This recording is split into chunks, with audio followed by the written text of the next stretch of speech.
Right. Americans భారతీయుల్ని ఏ విధంగా ఇక్కడి నుంచి వెళ్ళిపోవాలి? మీరు ఎందుకు ఇక్కడ మా యూఎస్ఏలోని ఎందుకు వచ్చి ఉంటున్నారు? అసలే ఏ నేపథ్యంలో మీరు అందరూ కూడా ఇక్కడికి వస్తున్నారు అని చెప్పి మాట్లాడిన మాటలు ఒక వీడియో ఇప్పుడు నెట్టింట బాగా వైరల్‌గా మారింది. అయితే ఈ విధంగా భారతీయుల్ని ఉద్దేశించి కించపరిచేటట్టు ఉంది అని చెప్పి వాళ్ళు చాలామంది బయటకు వచ్చి మాట్లాడుతున్న పరిస్థితి కనిపిస్తుంది.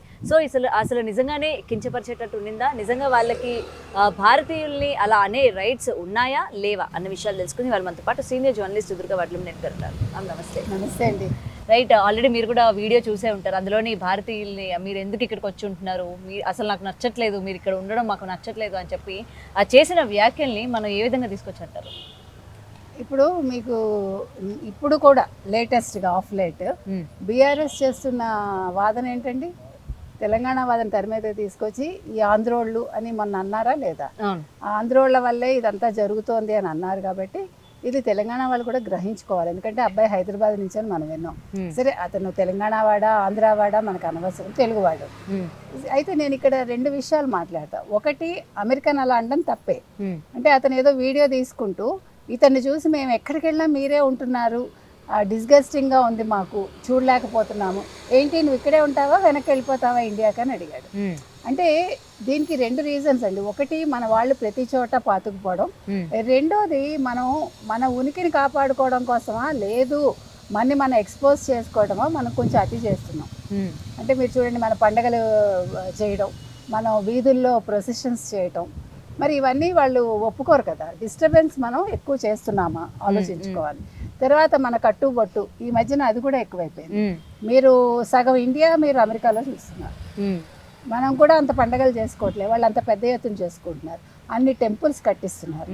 అలా చేయడం తప్ప అని మీరు అనొచ్చు, నేను తప్పొప్పులు మాట్లాడటంలే. కానీ being a Roman in Rome అన్నారు. సో మనం ఎక్కడున్నామో అక్కడ కల్చర్కి తగ్గట్టు కొద్దిగానైనా ఉండాలిగా. మన కల్చర్ కాపాడుకోవాలి, కరెక్టే. అలాగని మనం తెలుగు కూడా బాగా వ్యాప్తి చేశాము. సో వాళ్ళకి నచ్చట్లేదు, ఎందుకంటే అది వాళ్ళ కంట్రీ, వాళ్ళకి అనే హక్కు ఉంది. ఇక్కడ మనం తెలుగు వాళ్ళం అయ్యి ఉండి కలిసికట్టుగా ఉన్న వాళ్ళు ఉమ్మడి ఆంధ్రప్రదేశ్లో ఉండకుండా మా తెలంగాణ మాకు కావాలని కొట్లాడి తీసుకుని ఆంధ్ర వాళ్ళు వెళ్ళిపోవాలి అని మరి తెలంగాణ వాళ్ళు అన్నప్పుడు అమెరికా వాళ్ళు అంటాను మీరు ఎలా తప్పుగా తీసుకుంటారు? తీసుకోకూడదు కదా. ఇంకొకటి, మన వాళ్ళు కొంచెం బుద్ధులు కూడా కొంతమంది, అందరివి నేను అంటలేదు, నేను విన్నది, వీళ్ళు ఏం చేస్తారంటే వాళ్ళకి 90 days ఒక వస్తువు తీసుకుని 90 days తర్వాత వెనక్కి ఇచ్చేయచ్చు, ఆ సౌలభ్యం ఉంటుంది వాళ్ళు. సో మన వాళ్ళు కెమెరాలు తీసుకుంటారు, సూట్ కేసులు తీసుకుంటారు, ప్రతి ఒక్క వస్తువు తీసుకుని వాడేసుకుని రేపు ఇచ్చేయాలంటే ఇవాళ దాన్ని కొంచెం సరిగా తుడిచేసి నీట్గా పెట్టేసి మర్నాడు తీసుకెళ్ళి ఇస్తారు. ఇచ్చినప్పుడు ఆ తీసుకునేవాడి మొహంలో ఒకలాంటి చిన్న వ్యంగ్యం నవ్వు ఉంటుంది అని మా ఫ్రెండ్స్ చెప్పారు, మా చుట్టాలు కూడా చెప్పారు. తప్పు కదండి. అంటే మనం చీప్గా బిహేవ్ చేయకూడదు, కానీ కొంతమంది అలా చేస్తారని నేను అంటాను. ఓకే.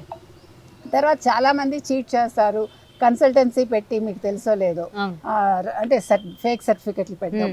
మీరు బతకడం కోసం ఇలాంటి తప్పులు చేసి ఒక దేశంలో ఉండాలా, అమెరికా లాంటి దేశంలో వాళ్ళు ఫ్రాంక్నెస్లో ఒప్పుకుంటారు ఏదైనా. ఇప్పుడు మీరు వీసాకి వెళ్ళినప్పుడు కాన్సులేట్లో కూడా వాళ్ళు అడుగుతారు, మీకు ఈ డబ్బు మీ అకౌంట్లో ఉన్నది మీదేనా అంటే మనం ఓపెన్గా మంది కాదు అని చెప్పామనుకోండి, స్టూడెంట్ వీసాకి వెళ్ళినప్పుడు వాళ్ళు ఏమన్నారు, మీకు స్టాంపింగ్ వేసి ఇచ్చేస్తారు. అదే కాదు నాదే అని చెప్పి మీరు అబద్ధం చెప్తే వాళ్ళకి తెలిసిపోతుంది. అంటే వాళ్ళు బేసిక్గా చాలా ఓపెన్గా ఉంటారు, చాలా ఫ్రాంక్గా ఉంటారు. మనం ఒక దేశానికి వెళ్ళినప్పుడు అక్కడ శుభ్రాలు నేర్చుకోవాలి. నేను ఇండియాలో ఉన్నట్టుగానే ఉంటాను అంటే కుదరదు. మీరు చాలామంది అమెరికాలో ఉండొచ్చే ఇండియన్స్ని గమనించండి, పేరెంట్స్ కావచ్చు, పిల్లలు కావచ్చు, అక్కడ పుట్టిన వాళ్ళు కావచ్చు, ఇండియాలోకి రాగానే క్యూలో నిల్చోరు చాలామంది, ముందుకు వెళ్ళిపోవటానికి ప్రయత్నిస్తారు. అంటే ఆ గాలి సోకేసరికి అలా అయిపోతారా, లేకపోతే బేసిక్ ఇన్స్టింక్ట్ అట్లా ఉంటుందా, అది ఒకటి మనకి.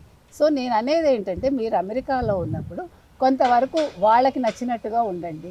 ప్రతిదీ నేను తెలుగువాడిగానే ఉంటాను, ఇది నా పద్ధతి అని అక్కడ అంటానికి కుదరదు. కానీ అంటే ఇక్కడున్న మనకున్న సాంప్రదాయాలు కావచ్చు, లేకపోతే మనకున్న ఫుడ్ కావచ్చు, మన కల్చర్ని కావచ్చు, అక్కడ వాళ్ళకు కూడా తెలియాలి, వాళ్ళకు కూడా నేర్పించాలి అన్న విధంగా అన్ని దేశాల్లో కూడా మనం, ఎందుకంటే ఇప్పుడు మనం చూస్తూ ఉన్నాం, ఇక్కడ అమ్మాయిలు కావచ్చు, అక్కడ అబ్బాయిల్ని పెళ్లి చేసుకుంటున్నారు, అక్కడ అబ్బాయిలు ఇక్కడ వాళ్ళని పెళ్లి చేసుకుంటున్న పరిస్థితులు కూడా మనం చూస్తూ ఉన్నాము.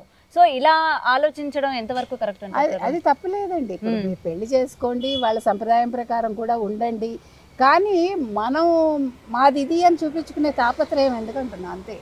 అక్కడికి తగ్గట్టుగా మనం ఉండాలి, వాళ్ళని ఇబ్బంది పెట్టకూడదు. ఇప్పుడు మీ పక్క వాళ్ళని ఇబ్బంది పెట్టకుండా మీరు మీది కాపాడుకుంటూ బతకండి, తప్పే ఉంది. అది తప్పని ఎవరు చెప్పరు. కాకపోతే వాళ్ళకి ఎందుకంత కోపం వచ్చింది అనే దానికి కొన్ని రీజన్స్ ఉంటాయి. అంటే వీళ్ళ బిహేవియర్ అలా ఉండుండొచ్చు, మనం కళ్ళతో చూడలేదు కదా. అది మనం పైన ఇది ఒకటే చూసి మాట్లాడటానికి ఉండదు. సో వీళ్ళు ఏం చేశారు అన్నది మనకు తెలిస్తే అప్పుడు దాని మీద మనం వ్యాఖ్యానం చేయడానికి ఉంటుంది. సో తప్పు మన వాళ్ళలో కూడా ఉండొచ్చు అంటున్నాను అంతే. సో ఏది ఏమైనా అమెరికా వెళ్ళడం తప్పు కాదు, వెళ్ళాక అక్కడికి తగ్గట్టు మనం మసులుకోవాలనేదే నేను చెప్తాను. సో ఇప్పుడు మనం ఇక్కడ గమనించుకోవాల్సింది ఏంటంటే, ఇప్పుడు మీరు తెలంగాణలో ఉన్నారు కాబట్టి ఆంధ్ర వాళ్ళు వెళ్ళిపోండి అని కేసీఆర్ లాంటి వాళ్ళు, కేటీఆర్ లాంటి వాళ్ళు అంటే ఇంకోసారి ఆలోచించుకోమని చెప్తున్నాను. ఎందుకంటే ఏ మనిషికైనా ఎక్కడైనా బతికే హక్కు ఉంది. ధర్మబద్ధంగా, న్యాయబద్ధంగా కష్టపడి ఎక్కడైనా బతకచ్చు. Right, thank you ma'am. For more videos like this, subscribe Big TV channel.